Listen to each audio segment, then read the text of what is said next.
ASM info நேயர்களுக்கு இனிய காலை வணக்கம். 10/5/2026 உத்தராயணம் என்கிற புண்ணிய காலத்திலே, வசந்த ருது என்கிற இளவேனை காலத்திலே, மேஷ மாதத்திலே ஞாயிற்றுக்கிழமை அன்று ஸ்ரீ பராபவரிடத்தை சித்திரை மாதத்தில் 27ஆம் நாள் இருக்கிறோம். இன்னைக்கு தேய்பிரை அஷ்டமி. தேய்பிரை அஷ்டமி காலையில 11:10 மணி வரைக்கும் இருக்கும். பின்பு நவமி திதி வந்து இன்றைக்கு நாளில அவிட்ட நட்சத்திரம் என்கிற நட்சத்திரத்துல சந்திர பகவான் மாலை 9 மணி 1 நிமிடம் வரை இருப்பார். பின்பு சதயம் என்கிற ராகுவின் நட்சத்திரத்தில் ஞாயிற்றுக்கிழமையில எப்படி இருக்கும்னா தன்னம்பிக்கை, மகிழ்ச்சி, சூரியன் தான் கண் பார்வை. இது எல்லாத்துக்கும் சூரிய வழிபாடு செய்யறது ரொம்ப நல்லது. கண் பார்வை பிரச்சனை, தன்னை முதன்மைப்படுத்தி கொள்வதிலே பிரச்சனை, சந்தோஷமே இல்லை சார் அப்படிங்கிறவங்களுக்கு இந்த ஞாயிற்றுக்கிழமை சூரிய நமஸ்காரம் அப்படின்னு சொல்லுவோம். அதை பழகிக்கோங்க. அதுல உங்களுக்கு வெற்றி உண்டாகும். 7 மணிலேருந்து 8 மணி வரைக்கும் காலையில் நல்ல நேரம், சாயங்காலம் 3லேருந்து 4, 4:30 ராகு காலம், 12:01 யமகண்டம், 3:04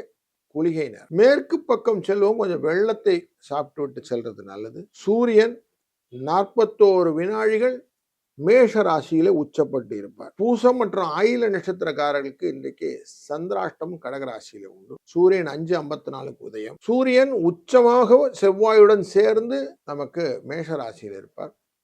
புதனும் சுக்கிரனும் சேர்ந்து அமர்ந்து ரிஷப ராசியிலும், குரு மிதுன ராசியிலும், கேது சிம்ம ராசியிலும், ராகு கும்பராசியிலும், சனி மீன ராசியிலும் இருக்க இந்த நாள் துவங்குகிறது. துலாம் ராசி நண்பர்களே, இன்றைய நாள் உங்களுக்கு நல்லதை கொடுக்கக்கூடிய நாள்.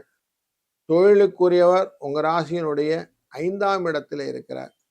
அதனால 4-1 என்ற அதிர்ஷ்ட எண்ணே இன்னைக்கு உங்களுக்கு சூப்பரா இருக்கும். பல விதத்திலும் குழந்தைகள் வழியிலே லாபங்கள் உண்டு. வெற்றிகளுக்கான இலக்குகளை எளிதாக அடைவதற்கு இன்னைக்கு யோசனைகள் ஸ்மூத்தா இருக்கும்.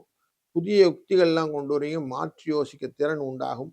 4-3 என்ற அதிர்ஷ்ட எண்ணும், 4-1 என்ற அதிர்ஷ்ட எண்ணுமே இன்னைக்கு உங்களுக்கு சப்போர்ட்டிவா இருக்கும். வாழ்க வளத்துடன்.